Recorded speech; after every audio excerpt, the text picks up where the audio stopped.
Imagine a small town in Henan Province, China, where life seemed ordinary until a series of chilling crimes shattered the peace.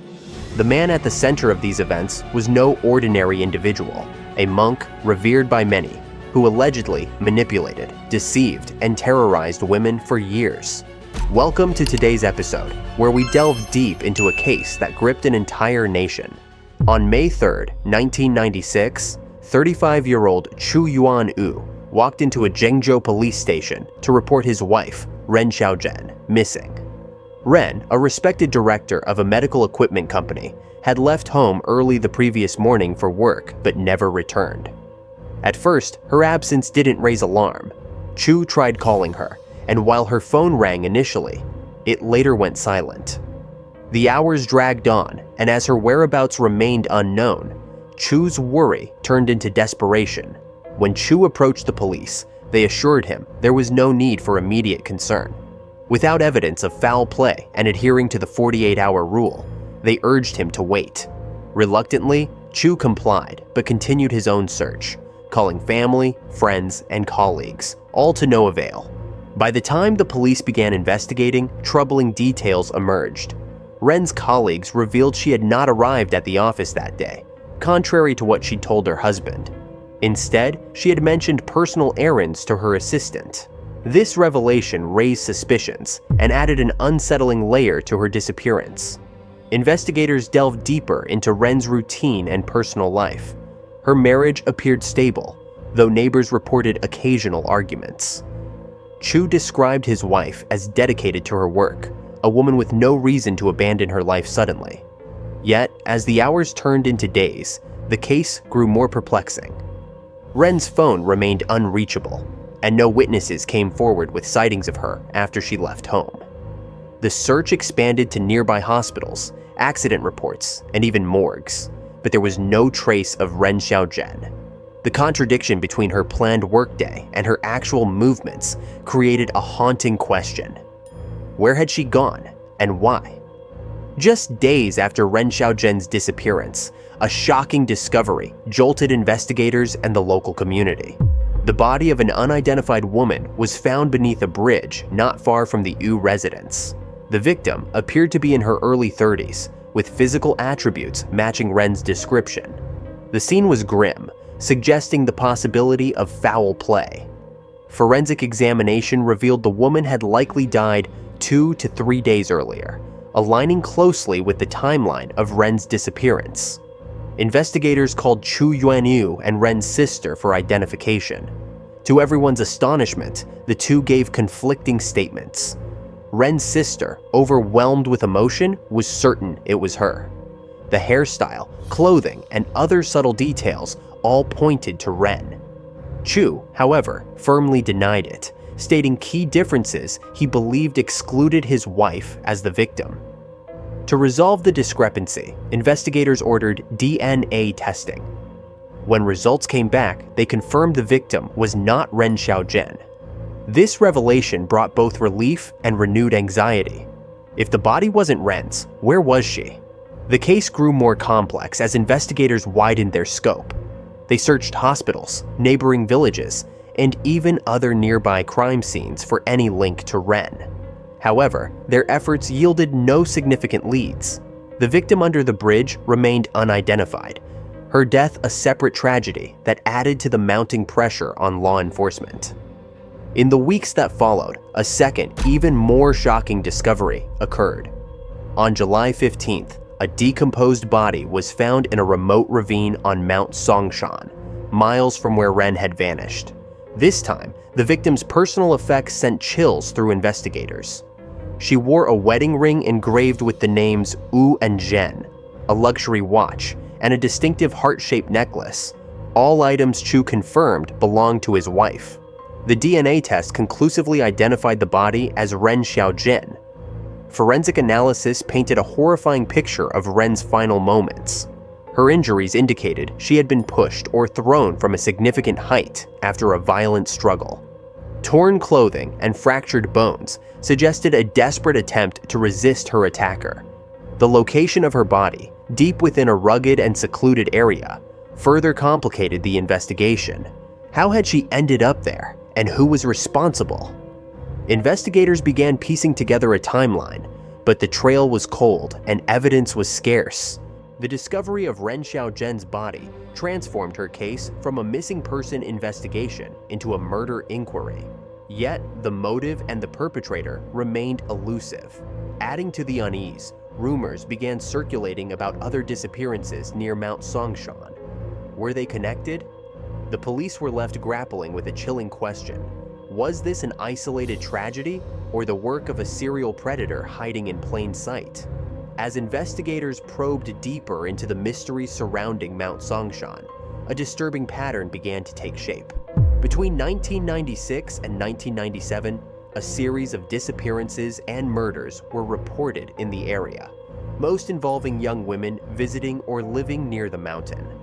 The modus operandi of the crimes became eerily consistent. Victims often vanished near isolated trails, temples, or secluded roads. Many were later found brutally murdered, their bodies bearing signs of physical struggle and violent assault.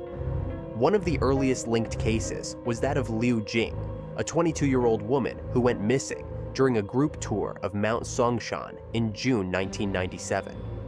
Liu had separated from her tour group to explore a shaded trail alone. 5 days later, her lifeless body was discovered in a ravine, showing evidence of restraint and blunt force trauma. The incident shocked her fellow tourists and fueled growing fears about the safety of the area. Another chilling case involved Huo Lin, a 13-year-old student who disappeared while walking home from school in a village near Mount Songshan. Her body was discovered weeks later in a cornfield, bearing disturbing similarities to Liu's case. The violence inflicted on these victims suggested a calculated and methodical killer, further unsettling the local population.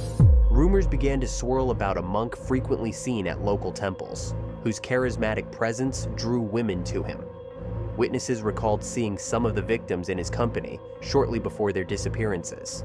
Authorities initially dismissed these claims, reluctant to tarnish the image of the region's spiritual sanctuaries. However, as more bodies were found, the suspicions surrounding this enigmatic monk became harder to ignore. By 1997, the frequency of these crimes led police to suspect the work of a serial predator. The monk, whose reputation began to crumble under scrutiny, emerged as a primary suspect.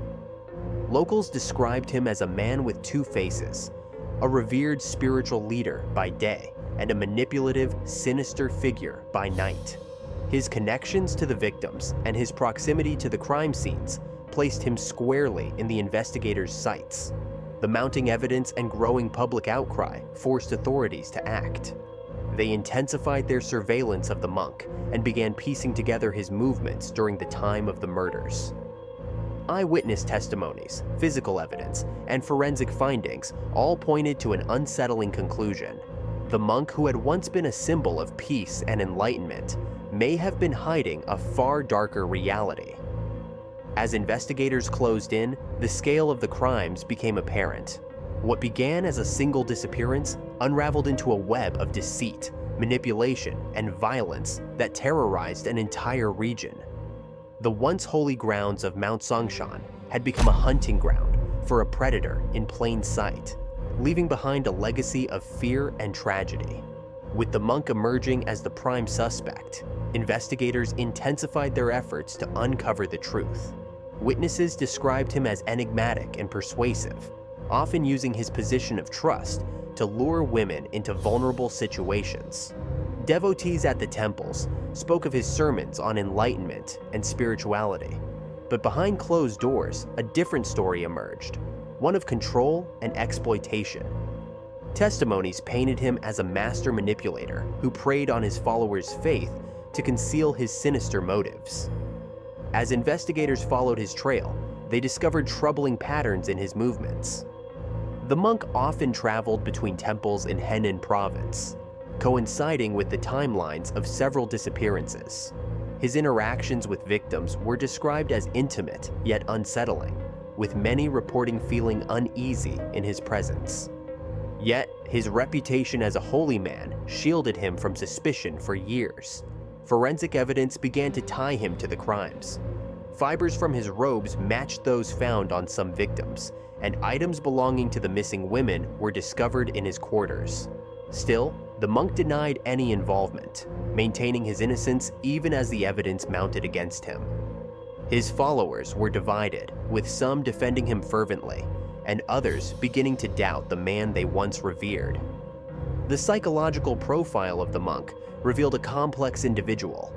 Experts suggested he thrived on control, using his charisma to dominate his victims and their families.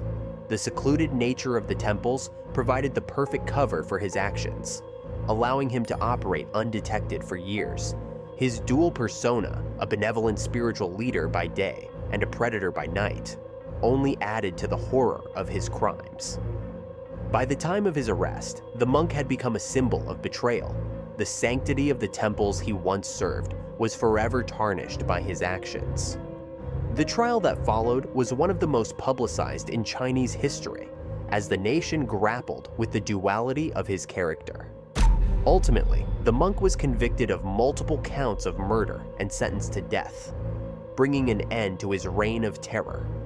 Yet, the scars left behind by his actions continue to haunt the region, a chilling reminder of the darkness that can lurk behind even the most revered facades. The trial of the monk captivated the entire nation, revealing a web of deception and horror that few could have imagined. As prosecutors laid out their case, the extent of his crimes became undeniable. Survivors and families of victims took the stand, recounting stories of manipulation, fear, and betrayal. The once revered figure was now seen as a monster who had exploited his position to commit heinous acts. The media played a significant role in shaping public opinion, with headlines focusing on the monk's dual life and the failure of authorities to act sooner. Religious institutions faced widespread scrutiny, forcing many to re-examine their practices and the individuals they allowed to hold positions of power. The scandal shook the foundations of faith for countless followers, leaving a legacy of distrust and skepticism. The verdict was swift and decisive. The monk was found guilty on multiple counts of murder, assault, and exploitation. His death sentence was viewed by many as a necessary step toward justice. But for the families of his victims, no punishment could erase their pain. The case became a catalyst for change, leading to reforms in law enforcement and oversight within religious communities. In the years that followed, the region of Mount Songshan struggled to rebuild its reputation. The temples, once seen as places of peace and reflection, became reminders of the darkness that had unfolded there. While the monk's reign of terror had ended, the scars he left behind served as a haunting reminder of the dangers of unchecked power and blind faith. The story of the monk who betrayed his followers and preyed on the innocent serves as a grim reminder of the dangers of blind faith and unchecked power. It highlights the vulnerability of communities that place unwavering trust in authority figures, only to be manipulated and harmed in return. This case not only exposed the dark side of one man, but also shed light on systemic failures in oversight and accountability. As the region works to heal, the lessons from this tragedy endure. A call for vigilance, justice, and the courage to question even the most revered. The legacy of Mount Songshan is forever changed, reminding us that even in places of sanctity, darkness can lurk. Thank you for joining us today. Stay safe, stay vigilant, and we'll see you next time.